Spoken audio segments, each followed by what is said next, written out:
Quem analisa todo esse cenário de tarifaço também diz assim, ó, o Japão demonstrou algum interesse em conversar, sei lá o quê, aí foi lá taxado em mais 15%.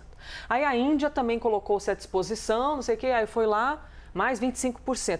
Então, tem uma parte de quem analisa que diz assim, no fim das contas não dá para entender, que se o Brasil se coloca à disposição, aberto, se pode reverter ou não, ou se no fim das contas só o simples fato do BRICS existir já põe essa galera no pacotão de sentimentos avessos, né, Débora Oliveira? E no meio disso tudo, aliás, até antes de te perguntar sobre a Organização Mundial do Comércio, eu já te ouço sobre isso mesmo, porque você ouve muita gente o tempo inteiro, né? Sim, são decisões unilaterais tomadas por Trump desde o princípio, defendendo interesses próprios e sem muita razão lógica ou econômica para isso acontecer. Quando procura uma razão... Pois é, você não tem muita razão lógica para tudo isso. O caso da Índia especificamente, a gente até vai falar mais sobre isso daqui a pouquinho por aqui, mas a Índia existe claramente uma tentativa de Donald Trump de punir, na verdade, a Rússia.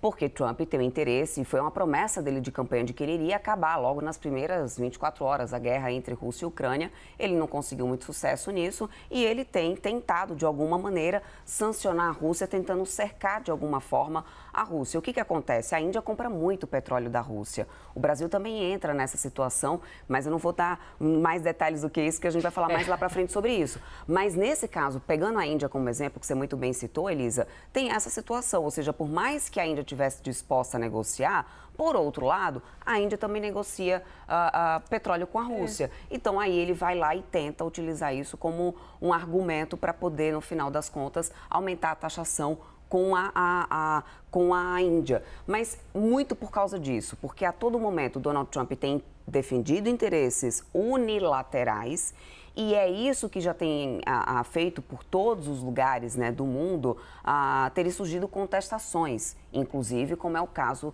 do Brasil, que está tentando, de alguma forma, através de argumentos jurídicos e de organizações internacionais agora, buscar uma representatividade. Olha, peraí, tem que ter algum argumento e um respeito bilateral, porque, afinal de contas, o estabelecimento de um acordo bilateral é antigo, né, Elisa? E até isso que eu quero compreender contigo, Débora, essa questão do Brasil, Índia, esse papo todo, já o Américo Martins, inclusive, vai falar sobre isso com a gente, para colocar o BRICS na conversa. Bom, existe a Organização Mundial do Comércio, sim, que é uma organização para dar uma organizada. Você tem vários países. Gente, vamos organizar como é que é o comércio mundial? Basicamente é isso, então existem as regras.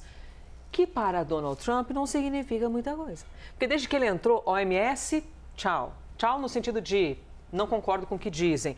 ONU, não concordo. OMC, então, mas enfim, o Brasil está caminhando na estradinha daquilo que já existe, que é a OMC, Organização Mundial do Comércio.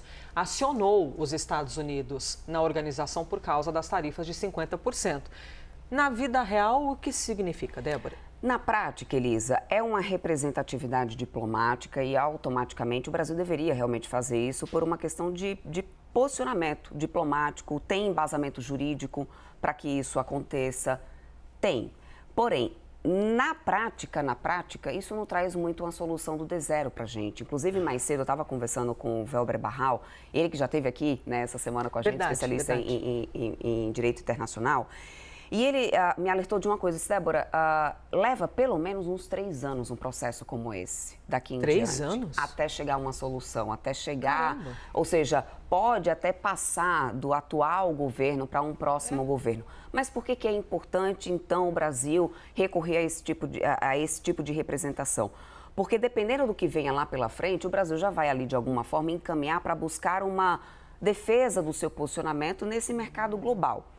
Diante dessa situação que aconteceu agora, nesse momento, essa representatividade que o Brasil foi lá atrás, nos próximos passos são, a partir de agora, existe um prazo de 60 dias para iniciar, então, a realização das consultas por parte da organização para os dois lados. E aí pode ser solicitado um painel para abrir-se um canal, talvez, de negociação nessa história. Esse é o lado positivo e, portanto, também do Brasil se posicionando. Olha, a gente tem aqui leis, inclusive, lá de trás, que foram decididas ainda na Segunda Guerra Mundial, Elisa, defendendo um acordo bilateral e mostrando que um país não pode decidir unilateralmente por uma tarifa, por uma taxação comercial que não tenham como acordo, porque aí estaria infringindo leis determinadas pela OMC. É esse um dos argumentos que tem sido levantados, inclusive, pelo Brasil na OMC, pelo Itamaraty. Lá atrás, no passado, a gente já teve casos em que o Brasil teve sucesso em relação a isso e que traz para a gente agora um exemplo de que pode realmente